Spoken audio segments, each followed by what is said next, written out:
In the hushed elegance of a Michelin star restaurant, billionaire CEO Arthur Vance swirled the wine in his glass, a portrait of success carved from ice. He was closing a deal, and the world was his stage. He signed the check with a flourish, a signature he'd used for decades, and slid it across the table. But as his waitress reached for it, her hand paused. She was a young woman, barely out of her teens, with eyes that held a story of their own. She looked from the check to his face, her own turning pale. In a voice barely above a whisper, she said the words that would shatter his world. "Sir," she began, her voice trembling slightly, "that's my dad's signature." Arthur's smile froze. He looked up, his eyes narrowing with annoyance at the interruption. The girl, Clara, stood her ground, her gaze fixed on the familiar loops and sharp angles of the name he had just signed. For a moment, the clinking of cutlery and quiet chatter of the restaurant faded into a dull roar in his ears. He saw not a waitress, but a ghost from a past he had buried under an empire of steel and glass. Clara had been working double shifts for months, trying to make ends meet, her dreams worn thin like the soles of her shoes. Her father, David, had been a brilliant inventor, a man who believed in integrity more than profit. He was the heart and soul of the company Arthur now ran. He had been Arthur's partner, his mentor, his friend. David sketched his revolutionary ideas on diner napkins, sealing world-changing concepts with a handshake and his unique, confident signature. This very signature, the one Arthur had just used.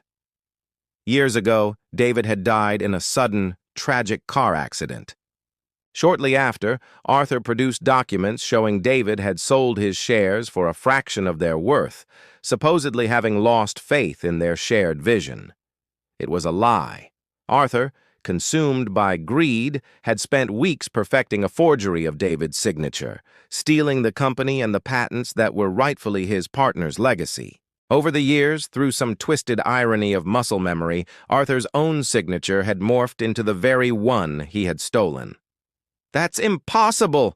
Arthur snapped, his voice low and dangerous. He tried to dismiss her, a flick of his wrist meant to erase her from his sight. But Clara didn't move. The other patrons began to notice, their conversations faltering. The manager hurried over, his face a mask of anxious apology. "Is there a problem, sir?" he asked, already casting a stern glance at Clara. But Clara's voice was clear and steady, cutting through the tension. "He used to sign all my birthday cards with it," she said, her eyes locked on Arthur's.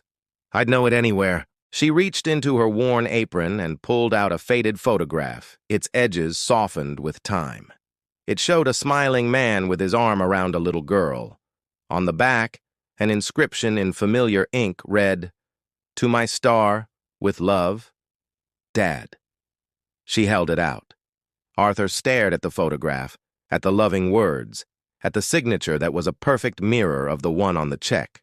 The ice around his heart began to crack. He saw David's trusting eyes, felt the weight of his profound betrayal. In that moment, the waitress was no longer just a girl. She was a living testament to the truth. The crystal glass slipped from Arthur's numb fingers, shattering on the polished floor. The sharp sound silenced the entire restaurant. All eyes were on him now, the powerful CEO suddenly looking fragile and exposed. His clients exchanged uneasy glances. The carefully constructed facade he had maintained for 2 decades was crumbling. He looked from the broken glass to the photograph, from the past to the present, and saw the same unwavering integrity in Clara's eyes that had once defined her father. A reckoning had arrived, not in a courtroom or a boardroom, but in the quiet courage of a daughter who refused to let her father's memory be erased. He knew, in that gut-wrenching moment, that his empire was built on sand. Clara's quiet strength spoke louder than any accusation. "My father's legacy wasn't money," she said softly, yet her words echoed with immense power. It was integrity. It's time his story was told.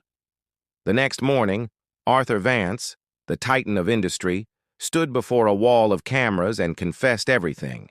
He told the world about David, the true genius behind the empire, and the unforgivable lie he had built his life upon. He didn't just give Clara her father's fortune, he gave her back his name. He stepped down as CEO, pouring his wealth into a foundation dedicated to ethical innovation, established in David's honor. And at the head of its board sat Clara, no longer a waitress, but the guardian of a legacy of truth and honor. A father's love, she had shown him, was something that could never be forged or stolen. True legacies are not written in contracts, but in the lives we touch and the integrity we leave behind. The quietest truths, when spoken with love, have the power to move mountains and rewrite history.